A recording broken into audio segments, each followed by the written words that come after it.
Naku po Kalingap Edo, may pinagseselosan, sino kaya ito mga ka-EDSI?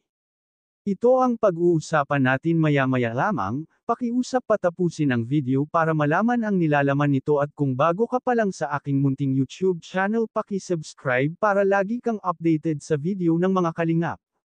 Isang mapagpalang araw sa inyong lahat mga ka-viewers at mga ka-EDSI.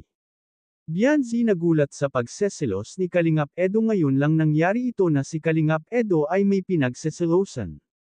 Kung maalala nga natin ang kausap ni Bianzi na si Patrick ay ito pala ang pinagseselosan ni Kalingap Edo dahil itong si Patrick ay magkapareho ang papasukan nila ni Bianzi pero magkaiba naman sila ng kurso. Dahil itong si Patrick ay nursing ang kanyang kurso pero iisang paaralan ang papasukan nila dalawa ni Bianzi. Diti nga ay nagseselos na pala itong si Kalingap Edo, hindi nga lang nito pinapahalata pero itong nag-usap sila ni Bianzi ay halata na nagseselos na si Kalingap Edo dahil binanggit niya kay Bianzi na baka raw ay lagi silang magkita ni Patrick. Sinabi naman ni Bianzi na magkaiba sila ng kurso, imposible daw na magkita sila. Nagbigay pa nga ng assurance si Bianzi kay Kalingap Edo na hindi na siya titingin sa iba, si Kalingap Edo lang daw ay sapat na. Wow, talaga naman napakaswerte talaga ni Kalingap Edo dahil si Bianzi na mismo ang nagsabi na hindi na siya titingin pa sa iba. Talagang first love ni Bianzi si Kalingap Edo, talagang tunay ang pagmamahalan ng EDSI. Kahit si Kalingap Rab ay nagsabi na EDSI is real.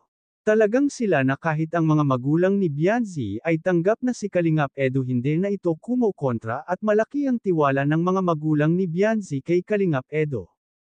Kaya naman siguro ay nahulog na ang loob ni Bianzi kay Kalingap Edo dahil lahat ng gusto ni Bianzi ay binibigay ni Kalingap Edo, lalo na pagdating sa pagkain talagang hindi ito pinabayaan ni Kalingap Edo. Kaya naman ay napakaswerte nitong si Bianzi dahil laging nakasuporta si Kalingap Edo sa kanya, kaya naman ay lalong damadami ang mga supporters ng EDSI, dahil talaga naman napakabait ng dalawang ito at kahit kailan ay hindi pa nagkaproblema ang tambalan ng dalawa.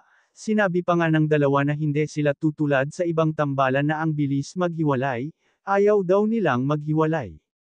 Hanggang dito na lang muna ang update ko mga ka-viewers. Huwag natin kalimutan suportahan ang ama ng Kalingap na si Val Santos Matubang at ang kanyang anak na si Kalingap Rab at ang munting channel kong ito. Maraming salamat po at God bless sa inyong lahat.